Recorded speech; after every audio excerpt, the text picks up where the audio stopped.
Hi guys! So nandito na po kami ng mga bata sa bahay at yun. Magluto ako ng tinola pero guys, kumain na po sila. Napakain ko na sila ngayon. Kanina lang, pagdating namin, inaskas ko agad yung pagkain nila kasi nga gutom si Jacob at si Daniel. So guys, napakain ko na po sila. May angels.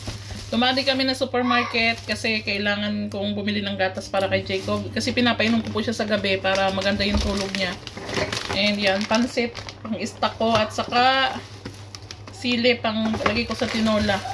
Saka mga sibuyas at kamatis. Kaunti lang ang binili ko kasi sobrang mahal po ng kamatis. Lansan muna ako nung inano ko dito kanina.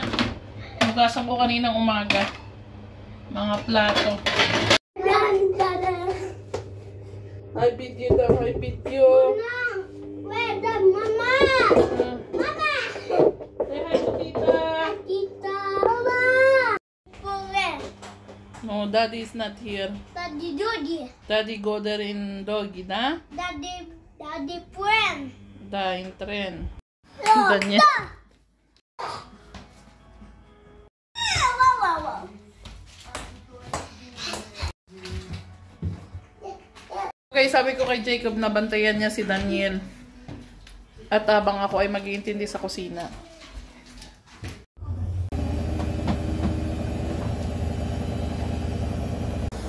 Hi guys! So tapos na ako magsampay ng unang salang kong damit. Ngayon, nagsalang ulit ako kanina. Patapos na.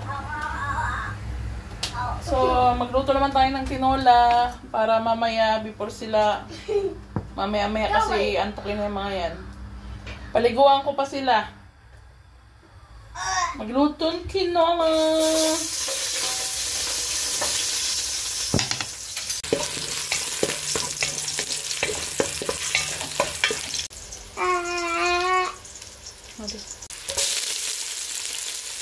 Pang malakas ang tinola, paborito ng mga bata.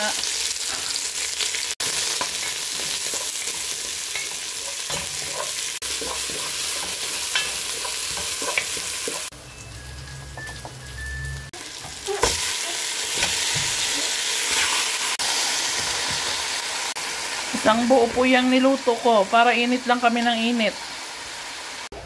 Baka guys nagtataka kayo bakit madami yung niluto ko. Isang buo pong manok yan na tig 12 ba? Tig 13 lay lang siya. Yan yung isa sa nabili ko nung sa pagbobote ko. Sa pagbebenta ko ng mga plastic.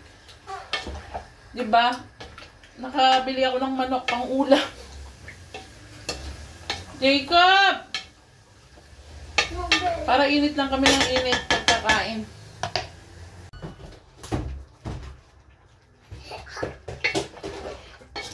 Papaliguan ko naman yung mga bata.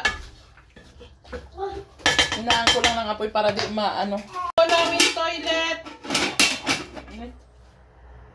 Go namin toilet! Mama! Yan.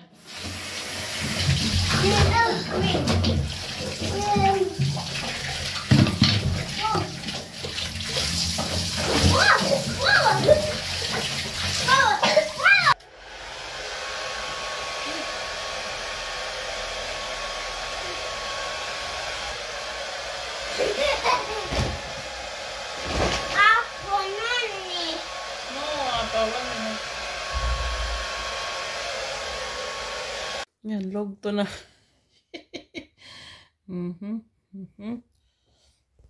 Log to na. Dapat patuwid ang higa namin guys. Kaya lang, si Daniel, si Jacob, hindi pwede magdikit. So, ayan, ito ang pisto namin. Tignan nyo guys, yung pako. Yung, nakapatong ako sa Ayan yung tutupiin ko. Gawin ko muna sa malita.